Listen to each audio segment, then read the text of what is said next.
В эфире программа «Новости». Расскажем о главных событиях к этому часу. В студии Василий Радченко. Здравствуйте. Вся страна сегодня празднует День России. Об акциях в нашем регионе через минуту. Глава Якутии заявила о начале первого этапа постепенного снятия ограничений, связанных с эпидемией коронавируса. Отсутствие дара речи и слуха девушка из Алдана компенсировала талантом. Она пробует силы во множестве видов прикладного творчества.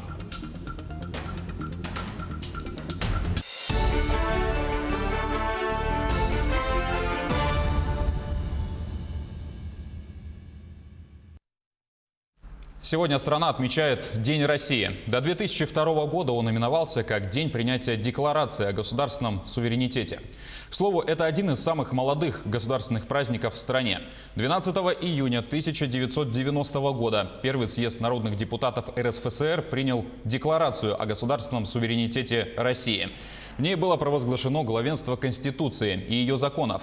К тому времени многие республики СССР уже приняли решение о своем суверенитете. Поэтому данный документ принимался в условиях, когда республики одна за другой становились независимыми. Важной вехой в укреплении российской государственности стало принятие нового названия страны – Российская Федерация. Это праздник свободы, гражданского мира и доброго согласия всех людей. Общенародный Российский фронт совместно с ветеранами афганской войны и активистами молодежки ОНФ в честь праздника провели патриотический автопробег с флагами России. Маршрут был проложен с площади Победы от памятника солдата до Комсомольской площади. Соблюдая правила дорожного движения и социальной дистанции, участники акции решили поздравить жителей города и тем самым выразить свою гражданскую позицию. Вот сегодня мы проводим вот такую небольшую акцию к Дню России, показать просто свою гражданскую позицию. Кульминацией празднования Дня России в Якутии станет включение якутской телебашни в цветах российского триколора. Гигант высотой более 200 метров возвестит о завершении торжественных мероприятий, посвященных празднику. Кроме того, сегодня состоится общероссийская акция по исполнению гимна страны. Жители всех регионов с балконов или у окон своих домов, которые некоторые украсили символикой, исполнят заветные и знакомые каждому строки. Якутия не стала исключением. Сейчас с нами на связи корреспондент Полина Долинская. Полина, активно ли якутяне участвуют в исполнении гимна? Василий, я тебя приветствую. Общероссийская акция по исполнению гимна проходит по всей стране, и наша Якутия, конечно же, не стала исключением. Мы сейчас находимся в одном из дворов нашего города, а именно в жилом комплексе «Прометей», где артисты филармонии устроили концерт, посвященный сегодняшнему празднику. Артисты филармонии исполнили полюбившиеся песни о патриотизме, о любви к нашей родине. Об этом нам рассказала заместитель министра культуры Марина Владимировна Силина. Предлагаю послушать. Мы все являемся частью Российской Федерации. Безусловно, здесь будут песни о России, о реках России, о родине, о любви, о долге. Ну, в общем, вот такие патриотические песни, которые учат нас любви, патриотизму и всему самому-самому доброму. Жители жилого комплекса с удовольствием приняли участие. Несмотря на режим самоизоляции, они украсили свои балконы флагами Российской Федерации. Также для них сегодня очень символично, что открылся сезон фонтанов. Ровно в 12 часов всем двором был исполнен гимн Российской Федерации. И эта акция прошла не только у нас в Якутии, но и по всей России. Сейчас вы можете слышать, как проходит завершение этого концерта. Многие люди с удовольствием выходили на балконы, выглядывали из своих окон и также подпевали любимым хитам. На этом у меня все. Василий, передаю тебе слово. Да, Полина, спасибо за информацию. На связи была корреспондент Полина Долинская. Теперь об эпидобстановке в регионе. За сутки в Якутии выявили 76 больных коронавирусом, 54 новых случая в Якутске, 9 в Мирнинском, 6 в Нюрбинском, 3 в Горном, 2 в Алданском, по 1 в Нерюнгринском и Хангаласском районах. 72 человека за сутки полностью выздоровели. За весь период лечения прошли и на выходе получили отрицательные результаты на COVID-19 1661 пациент. Коронавирус унес жизнь еще одного человека в Якутске. Скончался пациент старше 65 лет с тяжелыми сопутствующими хроническими заболеваниями. Таким образом, число жертв COVID-19 в регионе достигло 20. На сегодня 17 человек находятся в тяжелом состоянии. Учитывая то, что всю последнюю неделю мы держали коэффициент ниже единицы, и учитывая тот уровень мероприятий ограничительных, которые по республике реализуются, их эффективность, Роспотребнадзор Российской Федерации согласовал нам введение с понедельника, с 15 июня, снятие ограничений по первому этапу. Соответствующий указ мы уже подписан. Глава Айсен Николаев во время обращения к якутянам в эфире наших телеканалов заявил о начале первого этапа постепенного снятия ограничений, связанных с эпидемией коронавируса. Для первой и второй группы районов в арктической зоне и сельской местности, где практически все ограничения были сняты ранее, ничего не меняется. В населенных пунктах, где действует режим полной самоизоляции, с 15 июня начнут работать предприятия бытовых услуг, такие как парикмахерские и салоны красоты, откроются косметические и спа-центры, массажные кабинеты. Все они будут работать по предварительной записи при соблюдении требований социальной дистанции и дезинфекции. Откроются магазины, расположенные в многоквартирных жилых домах. У них обязательно должен быть отдельный вход. И также обеспечивается социальное дистанцирование в торговом зале не менее 4 квадратных метров на одного покупателя. Масочный режим для всех жителей остается обязательным. Таковы на сегодня шаги по постепенному снятию ограничений. Эпидситуация, особенно в городе Якутске, где только-только достигнута еще неустойчивая стабильность, пока не позволяет большего. У нас есть дальнейший поэтапный план, по которому мы будем идти, неукоснительно следуя рекомендациям Роспотребнадзора, исключительно и только при положительной динамике снижения заболеваемости. Второй этап снятия ограничений будет возможен только при положительной динамике. С 22 июня планируется открыть летние кафе и торговые центры без работы фудкортов, разрешить в полном объеме работу общественного транспорта, включая межмуниципальные перевозки. Ограничения для прибывающих в республику из других регионов остаются в силе. Они должны самоизолироваться на 2 недели. Переход на третий этап начнется, когда будут сняты практически все ограничения и станет возможным при условии дальнейшего масштабного спада заболеваемости. Этот вопрос будет рассмотрен после 22 июня. Премьер Михаил Мишустин утвердил выдачу школьных аттестатов без экзаменов. Выпускники, которые захотят продолжить обучение в СУЗах, будут зачислены в них по результатам этого документа. Экзамены необходимы лишь желающим поступить в высшие учебные заведения.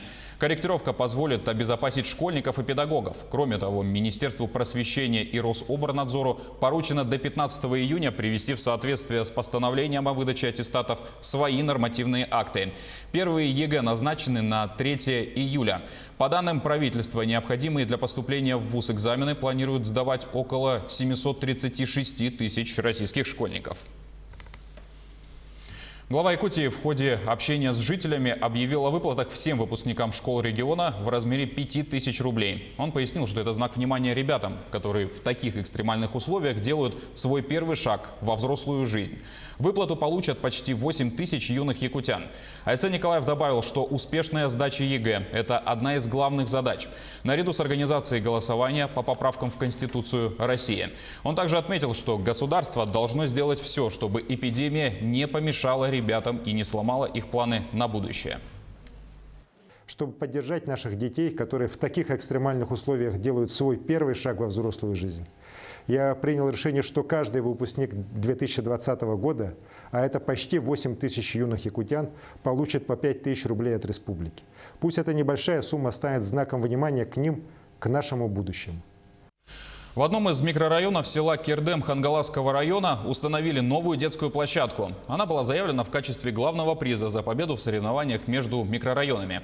Итоги подвели к концу 2019 года. Сертификат номиналом 160 тысяч рублей на приобретение детской площадки получили жители микрорайона Сыраал.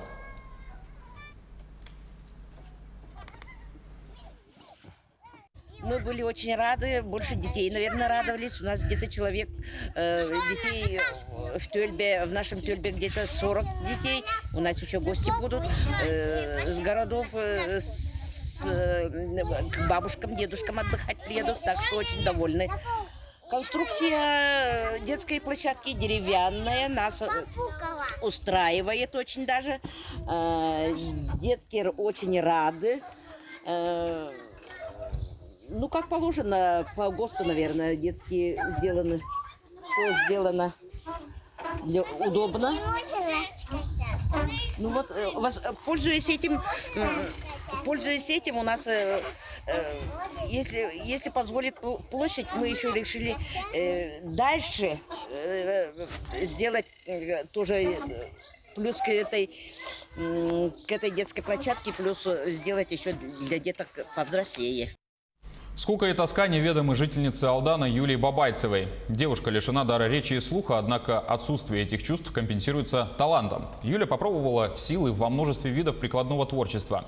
В режиме самоизоляции массовые гуляния исключены, и в праздник Юля продолжает заниматься любимым делом. В гостях у мастерицы побывала наш корреспондент Татьяна Вахнина. День России Бабайцевы отметят в семейном кругу. Режим карантина не снят. Пышного праздника в городе не будет. Юля к подобному времяпрепровождению привыкла. Дома она проводит практически все время. Если вот тепло, может, куда-то бы пошли бы в город. Если бы праздник был. А сейчас вот самоизоляция, праздника же все равно не будет. Будет дома сидеть. Может, что-то приготовить вкусненькое. Сегодня в гости к Юле пришла Зоя. Девушки дружат давно. Они встретились в обществе инвалидов по слуху. Мир Юли, как и родителей Зои, наполнен тишиной. Зоя великолепно владеет сурдоязыком, и общение с Юлей всегда оживленно. Подруге Юля искренне рада и хотела бы, чтобы Зоя навещала ее почаще. Общения очень мало, молодежи здесь мало такой. Она в основном сидит дома. Ну вот может к Зое сходить там. Подружка у нее есть в Тамоте съездить. Впрочем, дома Юле всегда есть чем заняться. В ее комнате лишь малая часть поделок и сувениров. Созданные шедевры Юлия обычно дарит друзьям и близким.